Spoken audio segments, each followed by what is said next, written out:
Good afternoon students. आपण पाहणार आहोत भूहालचाली या पहिल्या भूगोलमधील लेसनचा स्वाध्याय. तर प्रश्न पहिला आहे, साखळी पूर्ण करा. तर या प्रकारच्या प्रश्नामध्ये तुम्हाला 3 गट दिलेले असतील, अ गट, ब गट आणि क गट. अ गटामध्ये जे घटक दिलेले असतील तर त्याचं उत्तर जे असेल हे ब गटामध्ये असेल आणि ब गटाचं उत्तर पुढे क गटामध्ये असेल आणि अशा पद्धतीने ही साखळी पूर्ण होईल. ही साखळी पूर्ण झाली म्हणजे अ गटाचा ब गटाशी संबंध आणि ब गटाचा क गटाशी, असे 3ही घटक जर बरोबर असतील तरच तुम्हाला आउट ऑफ मार्क मिळणार आहेत. जिओग्राफीमध्ये शक्यतो धड्याच्या खालचेच प्रश्न विचारलेले असतात, त्यामुळे सर्व प्रश्नोत्तरं तुम्ही सोडवले असतील तर तुम्हाला आउट ऑफ मार्क मिळणार आहेत. आता पहिलं काय बघा, विस्तीर्ण क्षेत्रावरील ज्वालामुखीचा उद्रेक. हा जो उद्रेक आहे याला भेदीय उद्रेक असे म्हणतात आणि हा डेक्कन ट्रॅप या ठिकाणी घडतो. अंदमान आणि निकोबार बेटे दुसरा आहे. तर याचं उत्तर लिहित असताना कशा पद्धतीने लिहायचं बघा. विभाग व्ही पहिला आकडा आहे ब गटातला, त्यामुळे 1 असा त्याला क्रमांक दिलेला आहे, बाण दाखवलेला आहे त्याच्या आधी. पुढे बाण दाखवा आणि त्याच्याशी जुळता क गटातील आकडा आहे अतिउच्च भूकंपीय संवेदनशीलता, त्याचा अनुक्रमांक 3 असल्यामुळे आहे असा दिलेला आहे. तिसरा आहे मर्केली प्रमाण, भूकंपाची तीव्रता मोजण्याचं प्रमाण. बाण केलेला आहे आणि त्याच्याशी जुळणारा ब गटातील आकडा आहे तीव्रता, हा 3 नंबरला आहे म्हणून 3 आकडा लिहिलेला आहे. पुढे बाण दाखवून की तो 1 ते 12 या क्रमांकामध्ये मोजला जातो. पुढे आहे मंद हालचाली, विभंग निर्माण होतात त्याच्यामुळे आणि गटपर्वतांची निर्मिती होते.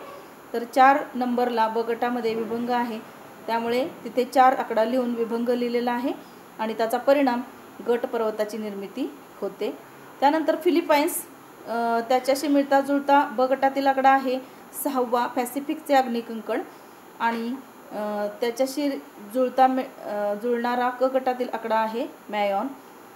6वा आहे ज्वालामुखीय पदार्थ, 5वा ज्वालामुखीय बॉम्ब आणि घनरूपामध्ये असतो घनरूप. पुढे आहे अचूक सहसंबंध ओळखा. या प्रकारचा प्रश्न हा पहिल्यांदाच तुम्ही फेस करत आहात, यापूर्वी तुम्ही फेस केलेला नाही आहे आणि हा प्रश्न कंपल्सरी क्वेश्चन आहे तुम्हाला बोर्डच्या एक्झामिनेशनमध्ये. तर हा जो प्रश्न आहे हा प्रश्न कसा असतो आणि उत्तर कसं लिहायचं हे लक्षात घ्या, किंवा ह्याची ट्रिक थोडक्यात सांगते की ए जो असणार आहे आकडा तर ते विधान असणार आहे आणि आर हे त्याचं कारण असणार आहे. तर हे दोन्हीही तुम्ही वाचून घ्यायचे. तुम्ही आधी वाचला असेल, अभ्यास केला असेल तर तुम्हाला हे एक गोष्ट तरी माहीत असेल की ए आकडा म्हणजे विधान आणि आर कारण हे दोन्ही बरोबर आहे की त्यातील एकच बरोबर आहे. एकच बरोबर असेल तर अ आणि आ याच्याशीच तुमचा उत्तराचा संबंध येणार आहे, कारण अ आकड्यामध्ये काय लिहिलेलं आहे, केवळ ए बरोबर म्हणजे केवळ विधान बरोबर. आ मध्ये काय दिलेलं आहे, आ ह्या ऑप्शनमध्ये केवळ आर बरोबर म्हणजे केवळ कारण बरोबर. आणि ई आकड्यामध्ये काय दिलेलं आहे, ए आणि आर हे दोन्ही बरोबर आहेत आणि आर हे एचे अचूक स्पष्टीकरण आहे. आणि ई आकडा मोठा ई त्यामध्ये काय दिलेलं आहे, ए आणि आर हे दोन्ही बरोबर आहेत परंतु आर हे अचे अचूक स्पष्टीकरण नाही. आता तुम्हाला काय बघायचं आहे उत्तर लिहिताना की ए आणि आर हे दोन्हीही बरोबर आहेत का, दोन्हीही की त्यातील एकच बरोबर आहे. एकच बरोबर असेल तर तुमच्या उत्तर हे फक्त अ आणि आशीच संबंधित असणार आहे. ई आणि ई आकडे हे बघण्याची गरज नाही, छोटा ई आणि मोठा ई. परंतु दोन्ही जर बरोबर असतील, तुम्ही अभ्यास केला असेल तर मात्र तुम्हाला ए व आर हे दोन्ही बरोबर आहेत आणि आर हे अचे अचूक स्पष्टीकरण आहे किंवा नाही हे लिहावं लागेल. तर हा जो प्रश्न आहे याच्यामध्ये ए मध्ये दिलेला आहे विभंगामुळे वली पर्वताची निर्मिती होते. आर एकमेकाविरुद्ध दिशेने ताण निर्माणकारी बलांमुळे विभंग निर्माण होतात. आता यातील आर हे बरोबर आहे, विभंगामुळे गटपर्वताची निर्मिती होते, वली पर्वताची निर्मिती होत नाही, त्यामुळे ए हे विधानच चुकीचं आहे आणि आ केवळ आर बरोबर हे त्याचं उत्तर येणार आहे. ई छोटा आणि मोठा या उत्तरापर्यंत हा प्रश्न जातच नाही. पुढे आहे बघा दुसरा, भूकंपादरम्यान बाहेर पडणाऱ्या ऊर्जेचे मापन ही भूकंपाची तीव्रता असते. भूकंपाची तीव्रता मोजण्यासाठी मर्केली प्रमाण वापरतात, बरोबर. मर्केली किंवा रिश्टर स्केल हे प्रमाण वापरतात. आता पुन्हा तसाच विचार करायचा आहे की दोन्ही विधानं तरी आधी बरोबर आहेत का बघायची. तर पहिला जो आहे हे विधानच चुकीचं आहे, दुसरं विधान हे बरोबर आहे आणि म्हणून आपण केवळ आर बरोबर ह्या प्रकारे उत्तर दिलेलं आहे. तिसरा आहे बघा, आग्नेय आशिया, जपान आणि पॅसिफिक महासागरातील बेटे ही भूकंप आणि ज्वालामुखी उद्रेकास सर्वाधिक संवेदनशील आहेत. ते अग्निकंकड प्रदेशात स्थित आहेत. आता ही दोन्हीही विधानं बरोबर आहे आणि आर हे अचे अचूक स्पष्टीकरण आहे असं त्याचं उत्तर येणार आहे. ठीक. पुढे आहे अचूक गट ओळखा. आता अचूक गट ओळखा हा जो प्रश्न आहे, या प्रश्नामध्ये सुद्धा सर्व गट तुम्ही वाचायचे आहेत. तर याच्यामध्ये एखादा गट हा चुकीचा असणार आहे आणि तो कोणता आहे हे तुम्हाला, एखादा गटच हा अगदी सर्वच बाजूनी बरोबर असणार आहे आणि 3 गट हे चुकीचे असणार आहेत. तर कुठले गट हे चुकीचे आहेत हे तुम्हाला पाहावं लागेल, त्यांना कट करावं लागेल. पहिला जो अ गट आहे यामध्ये काय दिले, सममित वली, असमनतिक वली, उलथलेली वली आणि आडवा विभंग. म्हणजे पहिल्या 3 आहेत ह्या वली आहेत आणि चौथा आहे हा विभंग आहे, म्हणजे हा गट चुकीचा आहे. पुढे बघा, ब्लॅक फॉरेस्ट, व्हॉर्जेस, हिमालय आणि सातपुडा यामधील 3 पर्वत आहेत. ब्लॅक फॉरेस्ट, हिमालय आणि सातपुडा. व्हॉर्जेस हा नाही, त्यामुळे हा गट पण चुकीचा आहे. पुढे नर्मदा दरी, आफ्रिकेची दरी, तापी दरी आणि राहीन दरी. तर नर्मदा दरी यातून नर्मदा नदी वाहते, तापी दरीमधून तापी नदी वाहते, राहीन दरीमधून राहीन दरी वाहते. परंतु आफ्रिकेची दरी ही कच दरी आहे, त्यातून कोणतीही नदी वाहत नाही, त्यामुळे हाही गट चुकीचा आहे. आणि पुढे आहे ड गट, ज्वालामुखीय काहील, विवर सरोवर, खंगारक शंखू आणि लावा पठार ही चारही ज्वालामुखीच्या उद्रेकातून निर्माण होणारी भूरूपे आहेत, म्हणून हा गट बरोबर आहे आणि तुम्ही लक्षात ठेवा. पुढे आहे भौगोलिक कारणे लिहा. 2 मार्कांसाठी हा प्रश्न होता 10वी पर्यंत. आता हा प्रश्न तुम्हाला 3 मार्कांसाठी लिहायचा आहे. तर पहिला प्रश्न आहे, मृत ज्वालामुखीमध्ये विवर सरोवराची निर्मिती होते. याचं उत्तर कसं लिहायचं आहे बघा. तर आहे असं उत्तर असं लिहा, त्याच्यानंतर पुढे लिहा, मृत ज्वालामुखीमध्ये विवर सरोवराची निर्मिती होते कारण, आणि त्याच्याशी संबंधित काही मुद्दे लिहा. पॉईंट्स वाईज उत्तर लिहा. केंद्रीय ज्वालामुखीच्या उद्रेकानंतर लहान आकाराच्या ज्वालामुखीय काहिलींना ज्वालामुखीय विवर असे म्हणतात.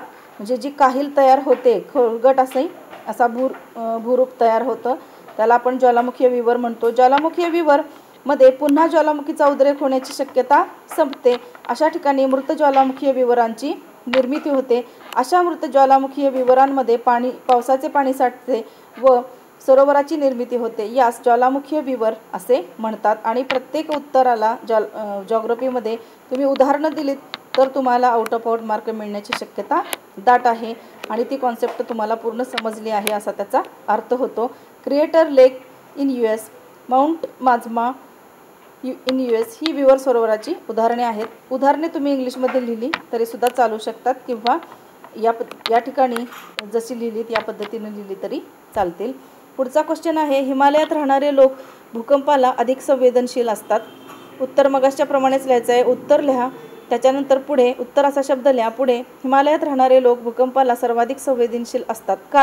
कारण द्यायचं आहे, त्याच्याशी संबंधित मुद्दे लिहा. मुद्दे लक्षात ठेवा. हिमालय पर्वत हा अर्वाचीन वली पर्वत असून त्याची निर्मिती वलीकरण प्रक्रियेने झालेली आहे. हिमालय पर्वताचा भाग भूकंप प्रवण व ज्वालामुखी प्रवण मध्य भूखंडीय पट्ट्यांमध्ये येतो. हा भूपट्टा युरेशिया व भारत ऑस्ट्रेलिया भूपट्ट्याच्या सीमा भागात आहे. हिमालय पर्वताच्या या सीमा भागांमध्ये सतत दाब व ताण निर्माण होऊन भूपट्ट्यांची हालचाल होते व भूकंपाची निर्मिती होते. हिमालय पर्वतरांगांमध्ये असणाऱ्या नेपाळ देशामध्ये एप्रिल 2015ला भूकंप होऊन 9000 पेक्षा जास्त लोकांचा बळी गेला होता. हे एक त्याला उदाहरण दिलेलं आहे. पुढे आहे बघा तिसरा प्रश्न, भूपृष्ठ लहरींना भूकंप छाया प्रदेश नसतो. भूपृष्ठ लहरींना भूकंप छाया प्रदेश नसतो कारण, या पद्धतीनेच नेहमीप्रमाणे उत्तराची सुरुवात करा.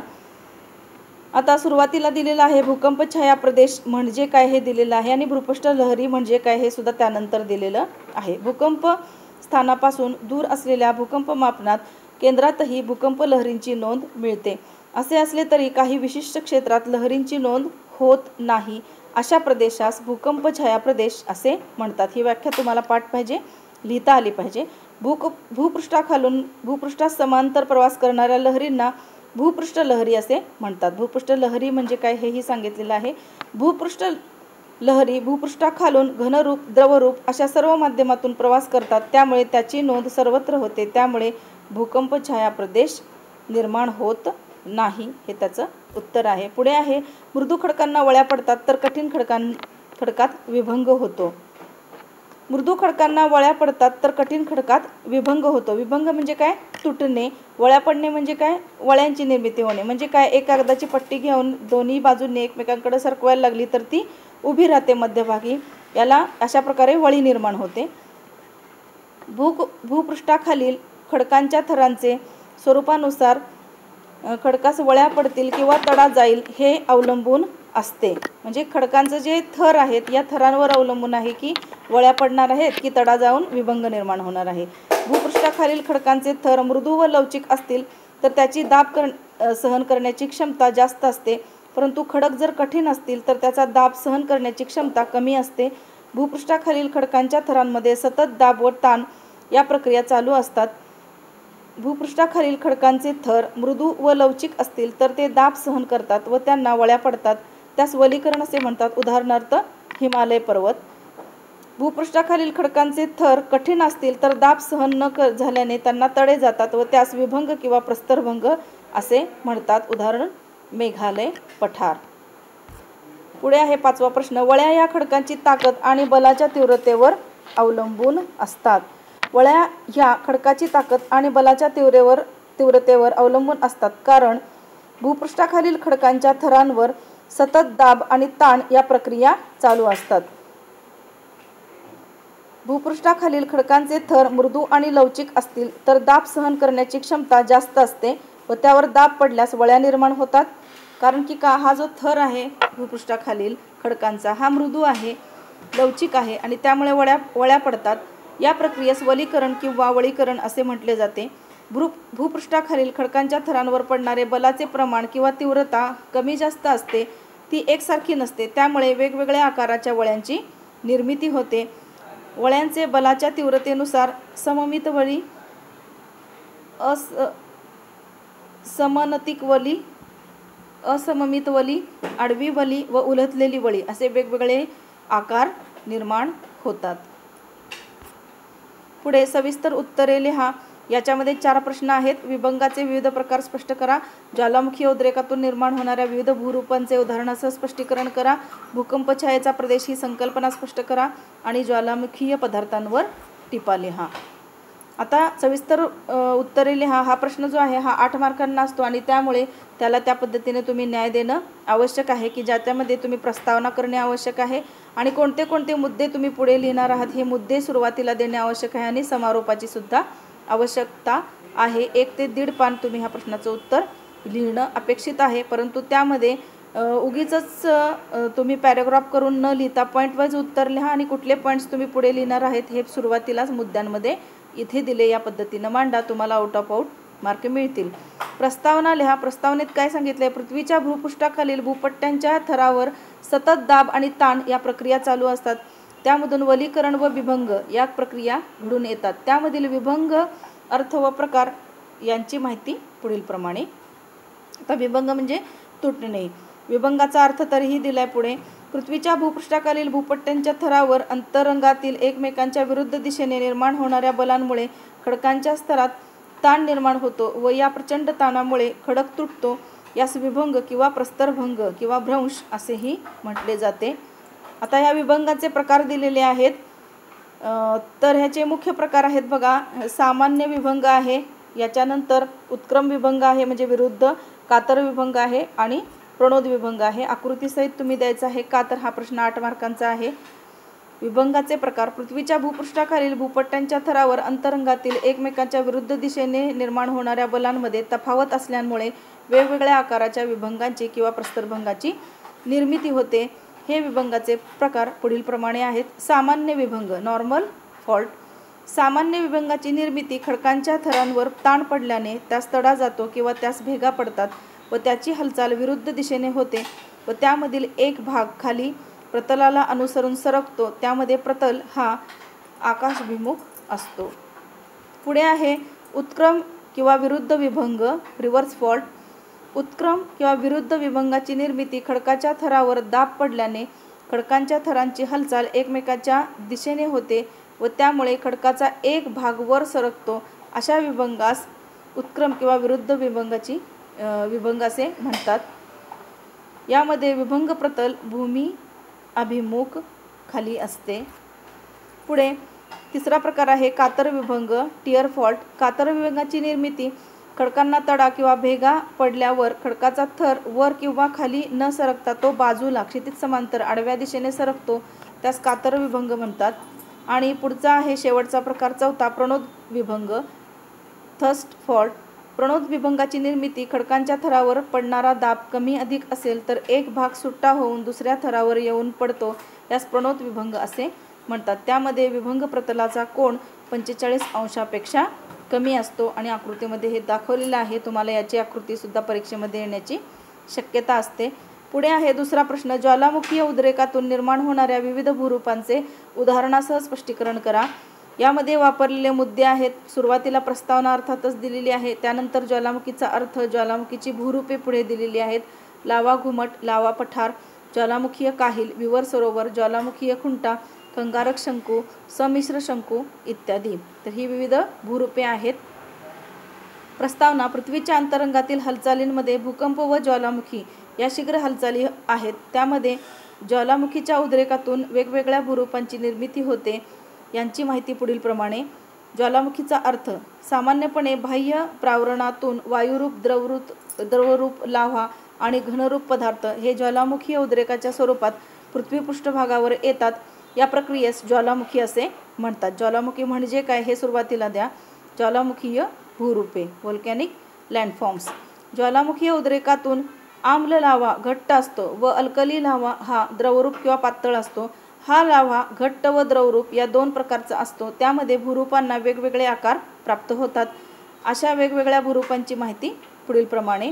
पहिला आहे लावा घुमट, लावा डोम्स. ज्वालामुखीय उद्रेकातून बाहेर पडणारा लाव्हा किंवा लावा रस जास्त न पसरता ज्वालामुखी मुखाजवळ थंड होतो व घट्ट होतो. त्यावेळी निर्माण होणाऱ्या भूरूपास घुमटाकार आकार प्राप्त होतो. यास लावा घुमट असे म्हणतात. लावा घुमट दोन प्रकारचे निर्माण होतात. त्यामध्ये ज्वालामुखीतून बाहेर पडणारा लावारस आम्लधर्मी घट्ट असेल तर त्याच ठिकाणी उंच घुमटाकार टेकडीची निर्मिती होते. जर लावारस अल्कली द्रवरूप पातळ असेल तर तो दूर अंतरावर पसरला जातो व त्यापासून कमी उंचीचा असलेला परंतु तळभाग पसरट घुमटाकार टेकडीची निर्मिती होते. उदाहरण दिलेलं आहे माउंट तारुमे अँड दुसरे एक उदाहरण दिलेलं आहे नवरूपता. ही लावा घुमटाची उदाहरणे आहेत. पुढे आहे लावा पठार, लावा प्लॅट्यूज. भेगीय स्वरूपात जेव्हा ज्वालामुखीचा उद्रेक होतो तेव्हा लावा रस मोठ्या प्रमाणात आणि विस्तृत भूपृष्ठावर पसरतो, तेव्हा विस्तृत आकाराच्या पठाराची निर्मिती होते. उदाहरण दिलेलं आहे भारतातील दख्खनचे पठार, डेक्कन प्लॅट्यू, अमेरिकेतील कोलंबिया पठार. ही लावा पठाराची उदाहरणे आहेत. तिसरं भूरूप आहे ज्वालामुखीय काहील, कॅल्डेरा. ज्वालामुखी उद्रेकातून मोठ्या प्रमाणात प्रचंड ज्वालामुखी बाहेर पडतो व दाबमुक्ती होते. त्यामुळे मोठ्या आकाराचे व खोलगट खळगे तयार होतात. त्यांना ज्वालामुखीय काहील, कॅल्डेरा म्हणतात. काहिलीची रुंदी 10 किमी व खोली काही मीटरमध्ये असते. लहान लहान आकाराच्या ज्वालामुखीय काहिलींना ज्वालामुखीय विवर असे म्हणतात. उदाहरणं दिलेले आहेत माउंट ॲनिकलेक आणि माउंट काटमाई, अलास्का येथील. पुढे आहे विवर सरोवर, क्रेटर लेक.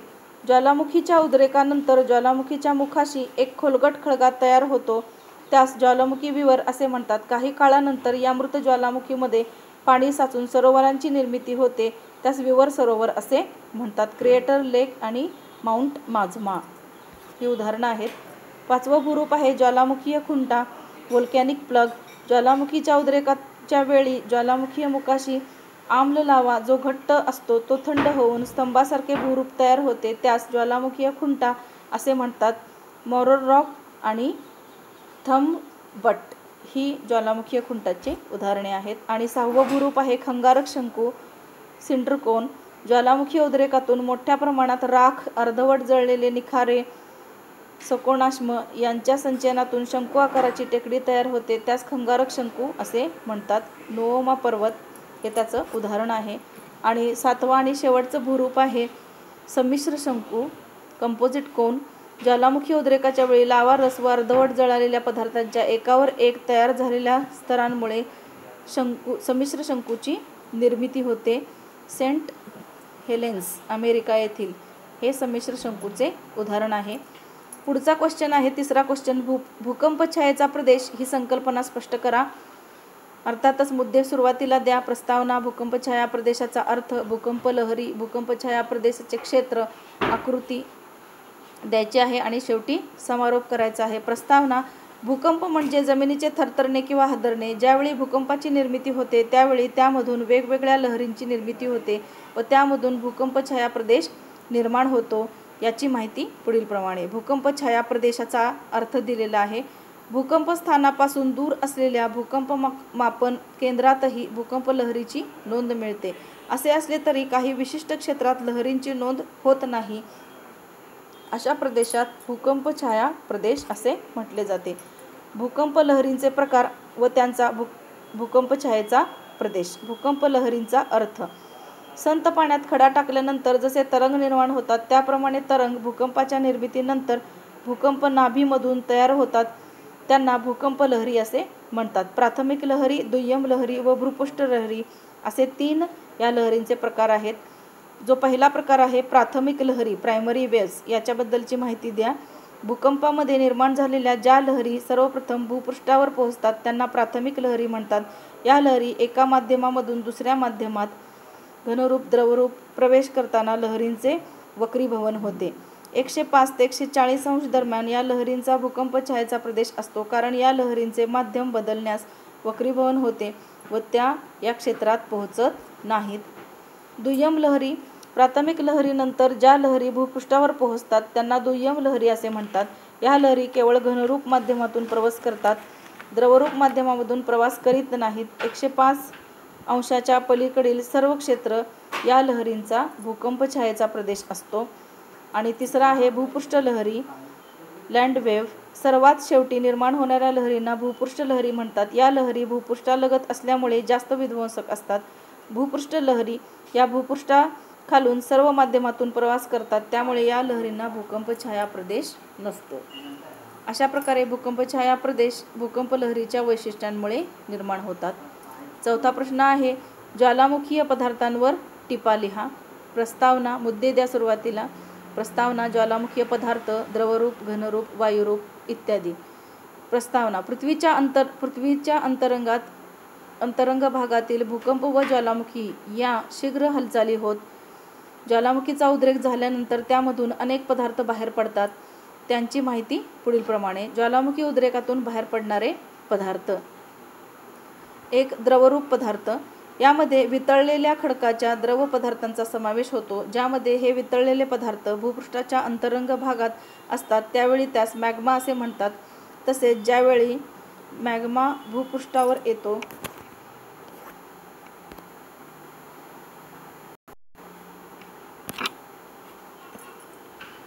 डिस्कनेक्ट झालेला होता फोन. द्रवरूप पदार्थ पुन्हा पाहू. यामध्ये वितळलेल्या खडकांच्या द्रव पदार्थांचा समावेश होतो. ज्यावेळी हे वितळलेले पदार्थ भूपृष्ठाच्या अंतरंग भागात असतात त्यावेळी त्यास मॅग्मा म्हणतात. तसेच ज्यावेळी मॅग्मा भूपृष्ठावर येतो त्यावेळेस त्यास लाव्हारस असे म्हणतात. लाव्हारसात असणाऱ्या सिलिकाच्या प्रमाणावरून आम्ल व अल्कली लाव्हा असे 2 प्रकार पडतात. आम्ल लाव्हा, ॲसिडिक लाव्हा. यामध्ये सिलिकाचे प्रमाण जास्त असते, त्याचा वितलन बिंदू उच्च असतो, तो घट्ट असतो, त्यामुळे त्याचे वहन संथ गतीने होते. आम्ल लाव्हापासून टेकडी, पर्वत इत्यादीची निर्मिती होते. अल्कली लाव्हा, यामध्ये सिलिकाचे प्रमाण कमी असते, त्याचा वितलन बिंदू कमी असतो, तो पातळ असतो, त्यामुळे तो जास्त प्रवाही असतो. अल्कली लाव्हापासून मैदाने, पठारे यांची निर्मिती होते. दुसरा पदार्थ आहे मटेरियल, सॉलिड, घनरूप पदार्थ. यामध्ये ज्वालामुखीय धूळ, राख, सकोणाश्म इत्यादी पदार्थांचा समावेश होतो. धूलिकण आणि खडकांचे तुकडे हे पदार्थ अतिशय सूक्ष्म असतात, त्यावेळी त्यास ज्वालामुखीय धूळ म्हणतात. लहान आकाराच्या घनरूप पदार्थांना राख असे म्हणतात. घनरूप टोकदार तुकड्यांना सकोणाश्म असे म्हणतात. काही वेळा लाव्हा पदार्थ हा हवेमध्ये लहान तुकड्याच्या स्वरूपात जमिनीवरती पडण्याअगोदर लहान तुकड्याच्या स्वरूपात फेकला जातो, त्यास ज्वालामुखीय बॉम्ब असे देखील म्हणतात. ज्वालामुखी उद्रेकातून वरीलप्रमाणे अनेक पदार्थ बाहेर पडतात. लावा पदार्थांमुळे विविध भूरूपांची निर्मिती होते. तसेच काही वेळा इतर वायुरूप, घनरूप पदार्थांमुळे प्रदूषण होते, परंतु ही ज्वालामुखीय प्रक्रिया कायमस्वरूपी चालू असते. पुढचा प्रश्न आहे 6वा प्रश्न. फरक स्पष्ट करा. वलीकरण आणि विभंग, सामान्य विभंग आणि उलटा विभंग, अभिनती आणि अपनती, सममित वली आणि असममित वली, मर्केली प्रमाण आणि रिश्टर प्रमाण, मंद हालचाली आणि शीघ्र हालचाली. तर या ठिकाणी तुम्हाला दिलेला आहे फरक स्पष्ट करा. याचे मुद्दे लक्षात ठेवा आणि या पद्धतीने तुम्ही उत्तर लिहू शकता. माइंड मॅप प्रमाणे मगाशी ज्या पद्धतीने सविस्तर उत्तरामध्ये माइंड मॅप सुरुवातीला दिलेला होता की कोणते मुद्दे तुम्ही पुढे उत्तरात लिहिणार आहात, या पद्धतीने तुम्ही काही मुद्दे लक्षात ठेवा आणि त्याच्यावर आधारित स्पष्टीकरण परीक्षेत करा. वलीकरण आणि विभंग, आता म्हणजे काय आधी सुरुवातीला लिहिलं पाहिजे. ज्यावेळी खडकाच्या स्तरामधून ऊर्जा लहरी मोठ्या प्रमाणात प्रवास करतात त्यावेळी खडकांना घड्या किंवा वळ्या पडतात, त्यांना वलीकरण असे म्हणतात. ही पृथ्वीच्या अंतरंग भागातील मंद हालचाल असून मृदू लवचिक खडकांवर दाब पडून वलीकरण प्रक्रिया घडते. विभंग म्हणजे काय? पृथ्वीच्या अंतरंगातील एकमेकांविरुद्ध दिशेने निर्माण होणाऱ्या बलांमुळे खडकांच्या स्तरात तार निर्माण होतो व त्या प्रचंड ताणामुळे खडक तुटतो. अशा खडकांच्या तुकड्यांना विभंग किंवा प्रस्तरभंग किंवा भ्रंश असे म्हणतात. ही सुद्धा पृथ्वीच्या अंतर्गत भागातील मंद हालचाल असून कठीण खडकांवर ताण पडून ही प्रक्रिया घडून येते. वलीकरण प्रक्रिया केंद्रित बलामुळे घडून वली पर्वताची निर्मिती होते, उदाहरणार्थ हिमालय पर्वत. विभंग प्रक्रिया विकेंद्रित बलामुळे घडून पर्वताची निर्मिती होते, ब्लॅक फॉरेस्ट पर्वत. ठीक. पुढे आहे सामान्य विभंग आणि उलटा विभंग, याच्यातील फरक. खडकाच्या थरावर परस्पर विरुद्ध दिशेने ताण पडल्यास खडकास तडा किंवा भेगा पडतात, त्यास सामान्य विभंग असे म्हणतात. उलटा विभंग, खडकाच्या थरावर ताण पडल्यास खडकास तडा किंवा भेगा पडतात व एक भाग प्रतलाच्या संदर्भात वर उचलला जातो, त्यास उलटा किंवा उत्क्रम किंवा विरुद्ध विभंग असे म्हणतात. याच्या आकृत्या सुरुवातीला पाहिल्या तुम्ही. सामान्य विभंगाचा प्रतल हा आकाशाभिमुख असतो. उलटा विभंगाचा प्रतल हा अभिमुख खाली असतो. सामान्य विभागामध्ये खडकाचा एक थर खाली सरकतो, उलट्या विभागामध्ये खडकाचा एक थर वर सरकतो. सामान्य विभंगामध्ये खडकाच्या थरावर ताण पडल्याने तो घडून येतो, उलट्या विभागामध्ये खडकाच्या थरावर दाब पडल्यामुळे तो घडून येतो. पुढे आहे अभिनती व अपनती. वली निर्माण होत असताना अभिनती व अपनती कशी तयार होते याबद्दल तुम्हाला लिहायचं आहे. अभिनतीच्या विरुद्ध अपनती आहे. अक्षीय प्रतलाच्या संदर्भात जेव्हा वळीचा एक भाग कमी उंचीवर असतो व भुजा अक्षीय प्रतलाच्या दिशेने एकमेकांकडे उतरतात तेव्हा त्यास अभिनती वली असे म्हणतात. आकृती तुम्हाला पुस्तकामध्ये आहे दिलेली की वळी जेव्हा वरती उचलली जाते त्यावेळेला तिचा जो उतरलेला भाग असतो आणि मधला भाग हा उंच असतो आणि कडेने ती उतरलेली असते, अशा स्वरूपात असते. अशी वली ही अभिनती वली आहे. अक्षीय प्रतलाच्या संदर्भात जेव्हा वळीचा मध्य भाग अधिक उंचीवर असतो व भुजा अक्षीय प्रतलापासून एकमेकाच्या विरुद्ध दिशेने उतरतात तेव्हा त्या वलीस अपनती वली असे म्हणतात. वलीकरणामुळे लवचिक व मृदू खडकांना वळ्या पडतात, त्यांच्या एका भागाला अभिनती असे म्हणतात. वलीकरणामुळे लवचिक व मृदू खडकांना वळ्या पडतात, त्याच्या दुसऱ्या भागाला अपनती म्हणतात. अभिनती आणि अपनती ह्या एकाच ठिकाणी तयार झालेल्या आहेत एका वळीमध्ये. अभिनती वली ही अक्षीय प्रतलाच्या संदर्भात खाली अभिमुख असते.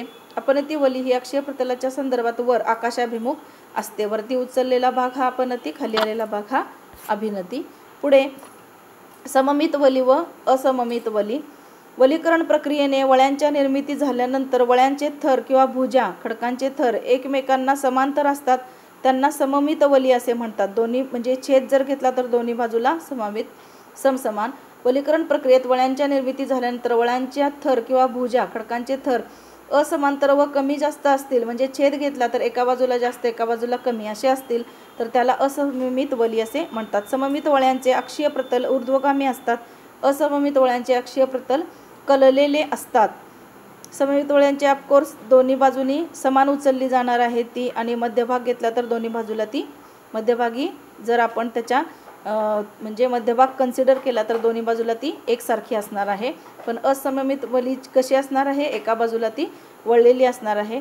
असममित वळ्यांच्या भुजांचा उतार एक समान असतो, तर असममित वळ्यांच्या भुजांचा उतार हा एक समान नसून त्याचा कोन कमी जास्त असतो. सममित वळ्यांची निर्मिती दोन्ही बाजूंनी पडणारा दाब समान असल्यानंतर होते. असममित वळ्यांची निर्मिती दोन्ही बाजूंनी पडणारा दाब हा कमी जास्त असेल तर निर्माण होते. पुढे आहे भूकंप मोजण्याचं मर्केली प्रमाण आणि रिश्टर प्रमाण यातील फरक लिहायचा आहे. मर्केली प्रमाणामध्ये भूकंपाची तीव्रता मोजली जाते. रिश्टर प्रमाणामध्ये भूकंपापासून उत्सर्जित होणारी ऊर्जांचे मोजमाप केले जाते. मर्केली प्रमाणाचे मोजमाप प्रत्यक्ष निरीक्षणाने केले जाते. रिश्टर प्रमाणामध्ये मोजमाप सिस्मोग्राफ या भूकंपमापक यंत्राद्वारे केले जाते. मर्केली प्रमाण 1 ते 12 या श्रेणी एककात मोजले जाते. रिश्टर प्रमाण 2.0 ते 10.0 या श्रेणी एककात मोजले जाते. भूकंप झाल्यानंतर तुम्ही ऐकलं असेल की अमुक एक भूकंप हा 4.0 किंवा 6.0 या रिश्टर तीव्रतेचा होता, असं तुम्ही बातम्यात ऐकलं असेल. मर्केली प्रमाण हे भूकंपाचे प्रत्यक्ष दिसणारे परिणाम याच्याशी निगडीत आहे. रिश्टर प्रमाण हे भूकंपामधून उत्सर्जित होणारी ऊर्जेची महत्ता मोजली जाते. मर्केली प्रमाण हे थोडे सदोष रेषीय प्रमाण असून ते स्थलसापेक्ष आहे. उदाहरणार्थ मानवी वस्तीमधील दृश्य परिणाम दिसतात परंतु जंगलामधील परिणाम दिसत नाहीत. रिश्टर प्रमाण हे लॉगरिदम प्रमाण असून जगभर वापरले जाते. ही पद्धत स्थलनिरपेक्ष आहे. जगात कोठेही भूकंप झाला तरी उत्सर्जित होणारी ऊर्जा या प्रमाणातून मोजली जाते. पुढे आहे मंद हालचाली आणि शीघ्र हालचाली. पृथ्वीच्या अंतर्गत ऊर्जा लहरींमध्ये खडकांच्या थरावर दाब व ताण पडून सातत्याने व मंद गतीने घडून येणाऱ्या प्रक्रियांना मंद हालचाली म्हणतात. शीघ्र हालचाली पृथ्वीच्या अंतर्गत ऊर्जा लहरींमुळे खडकांच्या थरावर दाब व ताण पडून अचानकरित्या आकस्मित घडून येणाऱ्या प्रक्रियांना शीघ्र हालचाली असे म्हणतात. वलीकरण व विभंग प्रस्तरभंग या प्रमुख 2 प्रक्रिया मंद हालचालीमुळे घडून येतात. भूकंप व ज्वालामुखी या 2 प्रमुख प्रक्रिया शीघ्र हालचालींमुळे घडून येतात. मंद हालचालींमध्ये वलीकरण प्रक्रिये वली पर्वताची निर्मिती होते, उदाहरणार्थ हिमालय पर्वत. तसेच विभंगामुळे खसदरीची निर्मिती होते, नर्मदा नदीची खसदरी. शीघ्र हालचालींमुळे ज्वालामुखीमुळे विविध रूपांची निर्मिती होते, उदाहरणार्थ शंकू आकाराची टेकडी. तसेच भूकंपामुळे मानवाची जीवित आणि वित्तहानी होते, भूपृष्ठाला भेगा पडतात.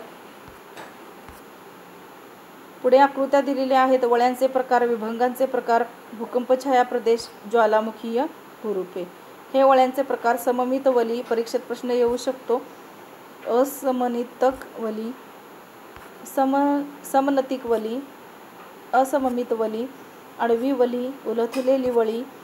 विभंगांचे प्रकार मगाच्या प्रश्नामध्ये पाहिले तरीही सामान्य विभंग, उत्क्रम किंवा विरुद्ध विभंग, कातर विभंग आणि प्रणोद किंवा उपरा विभंग. भूकंपछायेचा प्रदेश परीक्षेत प्रश्न विचारण्याची दाट शक्यता असते. तुम्ही ही आकृती काढा, सगळ्या आकृत्या काढा, प्रयत्न करा. ज्वालामुखीय भूरूपे कोणती कोणती हे मगाशी पाहिलेलं आहे तरीही पुन्हा दिलेलं आहे उत्तर.